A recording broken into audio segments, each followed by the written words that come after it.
দেখো বন্ধুরা, পাহাড়ে আমরা জবা পাতা দিয়ে কিভাবে তৈরি করি স্বাস্থ্যকর আর সুস্বাদু জেলি দেখতে চাও? চ্যানেলটা সাবস্ক্রাইব করে দেখে নাও। সবচেয়ে আগে আমি কচি কচি জবা পাতার ঝুড়ি ভরে তুলে নিই। এই পাতায় রয়েছে প্রচুর পরিমাণে ভিটামিন সি, যা শরীরের জন্য বেশ উপকারী।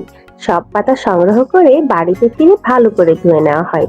এরপর পাতাগুলোর সাথে পরিষ্কার পানি মিশিয়ে ভালোভাবে কচলে কচলে বের করা হয় এর ভেতরের পিচ্ছিল রস। এখন পাতলা একটি কাপড়ে থেকে আলাদা করে নেওয়া হয় মসৃণ নির্যাসটা, যেন কোনো আঁশ বা বাড়তি অংশ না থাকে। এরপর দরকার হয় কিছুটা ছাই মেশানো পানি। এতে থাকা প্রাকৃতিক ক্ষারীয় উপাদান মিশ্রণটাকে জমাট বাঁধতে সাহায্য করে। এবার এই পানি ধীরে ধীরে মেশানো হয় পাতার নির্যাসের সাথে। সবকিছু ভালো করে মিশিয়ে রেখে দেওয়া হয় প্রায় 3 ঘন্টার জন্য। আর ব্যাস, দুপুর গড়াতেই মিশ্রণটা ধীরে ধীরে জমে সুন্দর জেলির আকার নেয়।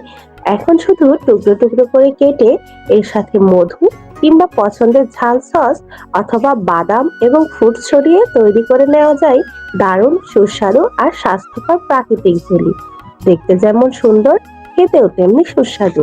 ভিডিওটা ভালো লাগলে সাবস্ক্রাইব করে পাশে থেকো বন্ধুরা। আজকের মতো বিদায়।